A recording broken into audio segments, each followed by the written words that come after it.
நான்-ஹீலிங் ulcers or non-healing wound diabetes patient இருந்தாலும் சரி, நான் டயபெட்டிக் பேஷண்ட் இருந்தாலும் இந்த வேர்டு வந்து காமனாக இருக்கும். இந்த புண்ணு வந்து ஆறாத புண்ணு இருக்கிற பேஷண்ட்ஸ் எல்லாரும். அப்போ அதுக்கு பெஸ்ட் மெடிசன் என்னன்னு பார்த்தீங்கன்னா 2 விஷயங்கள்ங்க. ஒன்று வாட்டர். நீங்கள் எவ்வளோக்கு எவ்வளோ நல்லா தண்ணி குடிக்கிறீங்களோ அந்த சதை வந்து நார்மல்சி ஆகி அந்த wound healing ப்ராசஸை ஃபாஸ்டர் பண்ணும். ஏன்னா நம்ம உடம்பு வந்து 70% is made up of water component.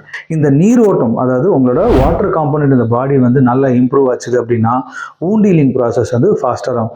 நிறைய பேஷண்ட் பார்த்துருப்பீங்க, woundல பார்த்தீங்கன்னா தண்ணி மாதிரி கொட்டும். அதாவது உடம்புல உள்ள நல்ல நீர் வந்து வெளியில் கொட்டிகிட்டே இருக்குது. அப்போ அந்த மாதிரி இருக்கும்போது புண்ணு ஆறுறதுக்கான ஸ்கோப்பே இருக்காது. ஸோ புண்ணு ஆறணும் அப்படின்னா அந்த நல்ல நீரோட்டம், அதாவது நல்ல தண்ணி குடிக்கணும். அப்ராக்சிமேட்டாக 3லேருந்து 4 லிட்டர் தண்ணி ரெகுலராக குடிக்கணுங்க. 2வது முக்கியமான விஷயம் வந்து உங்கள் சதைகளுக்கு நல்ல பயிற்சிகள், அதாவது நல்ல அசைவுகள் கொடுத்து வைக்கணும். இப்போ புண்ணு இருக்குன்னு சொல்லிட்டு கால் அசைக்காமலே வச்சுருக்கேன், கால் அப்படியே நான் வச்சுருக்கேன் அப்படின்னா அந்த புண்ணு ஆறவே ஆறாதுங்க.